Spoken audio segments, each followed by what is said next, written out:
మా మల్లయ్య యాదవ్ గారు, బొల్ల మల్లయ్య యాదవ్ గారు, నా వాయిస్ క్లారిటీ ఉందండి?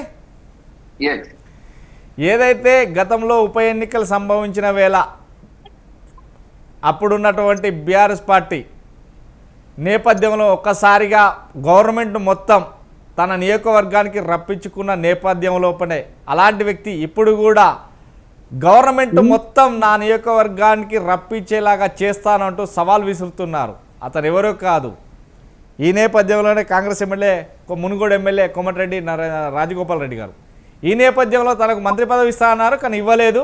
ఇలాంటి వ్యాఖ్యలతోటే చిటామట కాంగ్రెస్ పార్టీ నాయకులతో పాటు ముఖ్యమంత్రి రేవంత్ రెడ్డిని కూడా తనదైన శైలిలో మాటలు యుద్ధానికి దిగారు. ఎలా చూడొచ్చు, అసలేంటి పరిస్థితులు?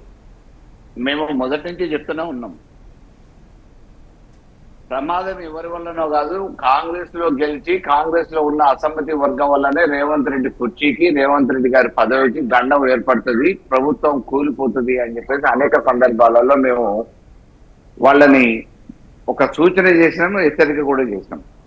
ప్రభుత్వం కూలిపోతుంది అని అంటే మామూలుగా కొంతమందిని కంగారు పడి మేమేదో కూలుస్తామని చెప్పేసి అనుకుంటున్నాం. మాకు ఆ అవసరం లేదు, 5 సంవత్సరాల కోసం ఎన్నుకున్న ప్రభుత్వం ఉండాలని మేము కోరుకుంటున్నాం. కానీ పదవుల పంజారంలో అసమ్మతులు ఎవరైతే ఉన్నారో, అసమ్మతీయులు వాళ్ళందరూ కూడా పదవులు రాలేదనే నిరాశతో ఉన్నోళ్ళు, ఆ రోజు అధికారంలో రావడం కోసం హామీలు ఇచ్చి తీసుకున్న నాయకులందరూ కూడా ఈ రోజు పదవులు రాకపోతే ఒకవైపు మల్రెడ్డి రంగారెడ్డిని చూసినాము, అదే రకంగా రాజీనామా చేస్తా అని చెప్పేసి ఒక హెచ్చరిక చేసిండు. ఈ రోజు రాజగోపాల్ రెడ్డిని చూస్తున్నాం. ఆ తర్వాత ఇంకొక 2 నెలలకో 3 నెలలకో చాలా మందిని ఈ రకంగా పదవుల కోసం రాజీనామా చేస్తామని చెప్పేసి అనేటోళ్ళు ఉన్నారు. ఆధిపత్య పోరులో భాగంగా రాజీనామాలు చేస్తామని చెప్పేసి బెదిరించే పరిస్థితి ఏర్పడుతుంది. తప్పకుండా రేవంత్ రెడ్డికి గండం వేరే వాళ్ళతో లేదు, వాళ్ళ పార్టీ శాసనసభ్యులతోనే, మోటా కక్షలతోని, అసమ్మతి వర్గీయులతోనే ఉంటదని చెప్పినాం.